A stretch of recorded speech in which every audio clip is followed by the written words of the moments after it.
Hi, it's Jackie Parasat, the physician at Omni Health, and we're going to continue our discussion today on the foundations of health. So far we've covered nutrition and exercise. So today we're going to talk about sleep. I feel like sleep is one that doesn't get enough attention, and we all know how important sleep is. We've all been there where we've had some sleep deprivation from whatever cause. We're not ourselves. We're not our best. Maybe we're irritable, we're tired. I mean, we've all had those. Sleep is so important, and it's something for your health long term you really have to pay attention to, and you need to carve out the time for it. The excuse is that we're just too busy, I only need 4 hours of sleep. Not really. I mean, that's such a rarity in this world. We really all probably need about 7 to 8 hours. Some people more, maybe some people are a little bit less, but really in general, 7 to 8 hours. And then why is sleep so important? What is it really doing for us? It does so many things. The biggest thing that it does is that's the time where we heal, okay? So it's where our cortisol goes down, our body's resting. We shift out of that chronic stress, fight and flight.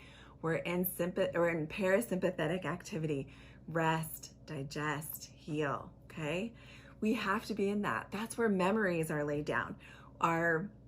It's been shown if you have chronic sleep deprivation, it's really a risk for cognitive decline long term. You get more of a risk of Alzheimer's because you're missing that really important time in the sleep cycle where memories are put into our deep brain. So that, and then cortisol, those stress hormones, like I said, that's finally the time where they go down. So we have to pay attention to our sleep. You know, there's tons of great sleep trackers on there. If you don't know, you're like, well, I think I get enough sleep. I think I sleep okay.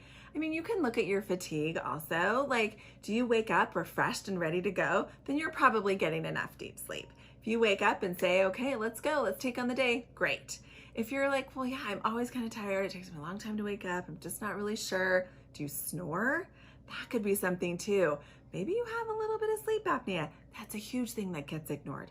You gotta look at these factors.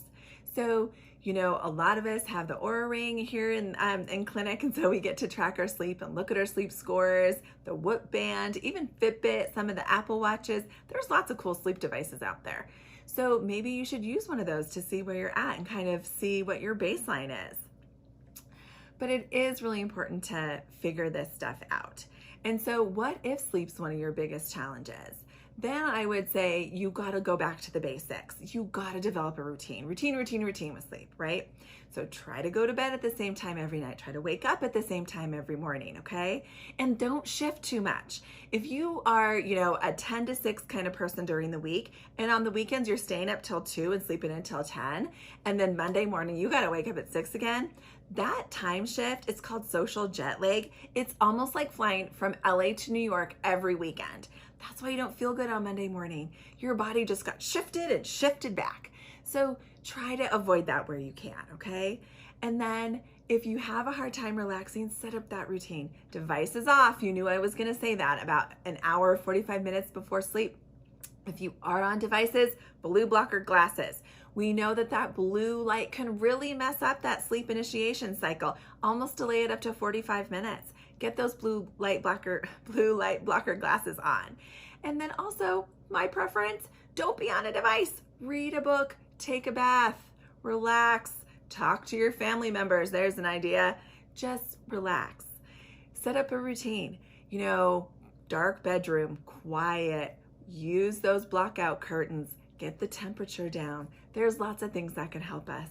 If your mind is going, and that's one of the main things that really you struggle with sleep, you know, our brain coach, Lisa Marini, always talks about do a brain dump. Write a list of everything that you're thinking about. What do I need to get done tomorrow? Write it all down. Now it's over there. Now I don't have to worry about it. Listen to a meditation. There's so many great sleep stories out there, right?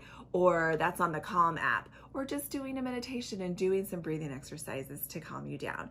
And you know, there's also a couple little supplements that I always can really help, and things that you don't necessarily even have to take every night. Obviously melatonin is one that everyone talks about, and that is really helpful, especially if you have high cortisol, because melatonin and cortisol can oppose themselves. So high, low, low, high, we see a lot of the time. But that I would say, do it, start really low, 0.5 milligram to a milligram, half hour before bed. See if that's something that might help you relax. I love magnesium, especially magnesium 3 and 8 before bed. L-theanine's a great one. And then phosphatidylserine, that's the other one that we'll use too. 100 to 300 milligrams at bedtime, see if that helps.